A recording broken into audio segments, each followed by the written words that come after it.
What's up everyone, it's Jonathan here with Limitless Trading. Welcome back to the channel where I bring you the market news in context so that you can save your time, you can trade your way, and you can make money. Who doesn't want to make some of that sweet green? Today I have an unfortunate story for you if you're a fan of Ride, and if you're not, then it might be an entertaining story for you and something new. The management of Lordstown Motors, ticker symbol RIDE, Ride, issued a going concern warning.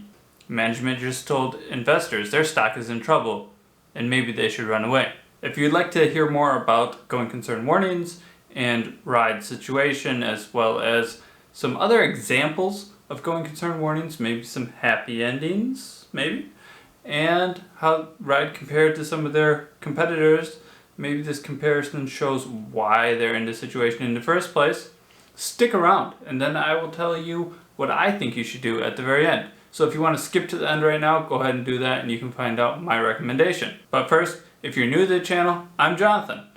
I hope you are enjoying the content, and if you are, please leave me a like rating down below and subscribe to the channel.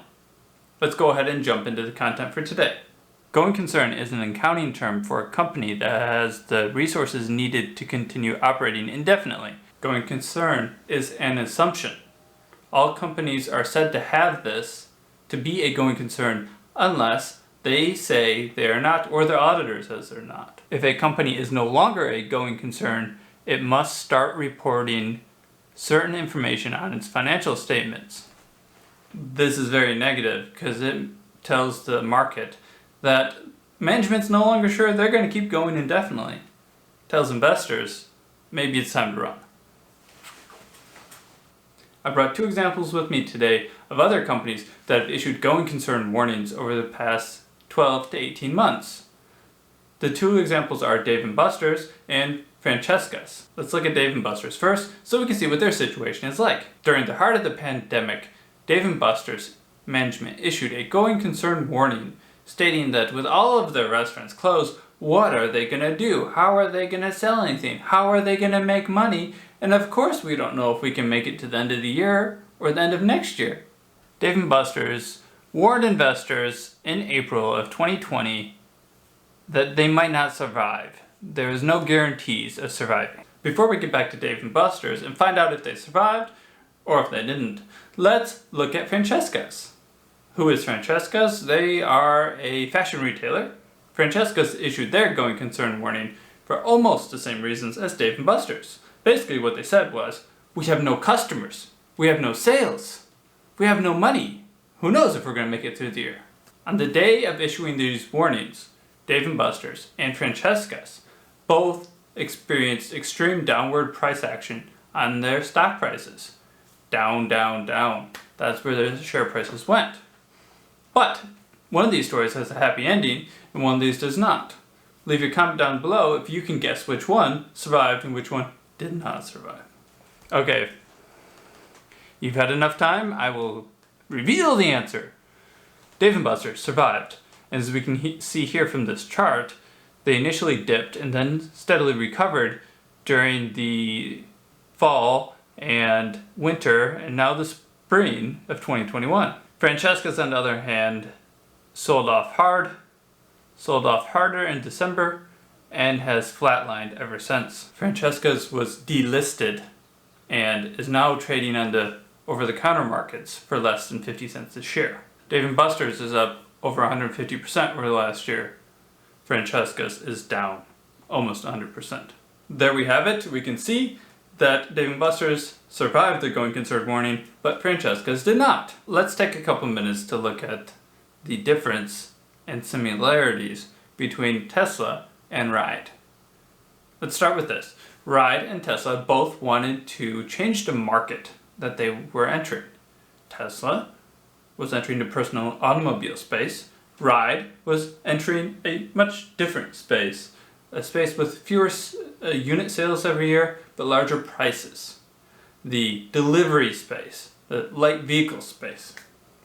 But they both were basically creating an electric vehicle category in their space. A couple more facts. Tesla took 8 years before going public, during which time they were basically PE funded and funded through Elon Musk and his Dogecoin money. No, sorry, Dogecoin is in the future of the then private company Tesla. Lordstown Motors was only a private company for 2 years before going public in 2020 through a reverse merger with a SPAC. If you want to know more about that, leave a comment down below and I can jump into the details of that. If not, check it out on the internet. Tesla burned a lot of cash during their time when they were trying to create their space. They also made a lot of promises like plaid trucks or plaid cars, specialty cars in order to get cash from customers without giving them a car. You know, they still haven't sold a truck yet, right?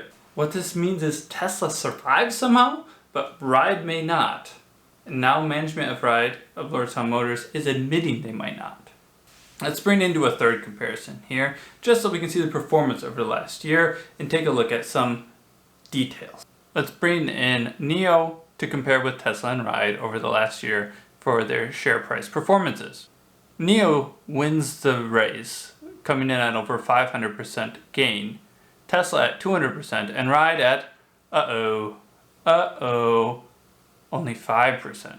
We can see that even though Ride was a darling of this process, they were never able to truly break out and truly challenge Tesla or NIO in the electric vehicle manufacturing space, and this may ultimately spell the end of Lordstown Motors. Now that we can see that the stock price of Lordstown Motors didn't really hold up to their competition of Tesla and NIO, what does this mean for me? What are my expectations? My expectations for Lordstown Motors are fairly negative. I don't see how they will survive this. I think there are two options. One is they go bankrupt. That's the most straightforward option, probably within the next year. If they continue to face challenges, they can't sell anything because they've not produced anything yet. They don't know how to sell anything. There's lots of work to do. That's the one option. The second option is they lose a lot of value, and there's another EV manufacturer out there, maybe Tesla, probably not, that says, we like your technology, we just don't like you. We want to buy you, consume your technology, and then say goodbye to all the management team because you didn't do a great job. But in the end, I think within a year, Ride will probably be gone, and the shareholders will probably be left holding the bag unless they take my advice. That's not really advice. But that brings me to my advice. What can you do? If you are one of those shareholders of Lordstown Motors that are currently holding on to your bags of stock that probably aren't worth it. Option 1, you can run. Take your stock, drop it on the ground, and run away as fast as you can.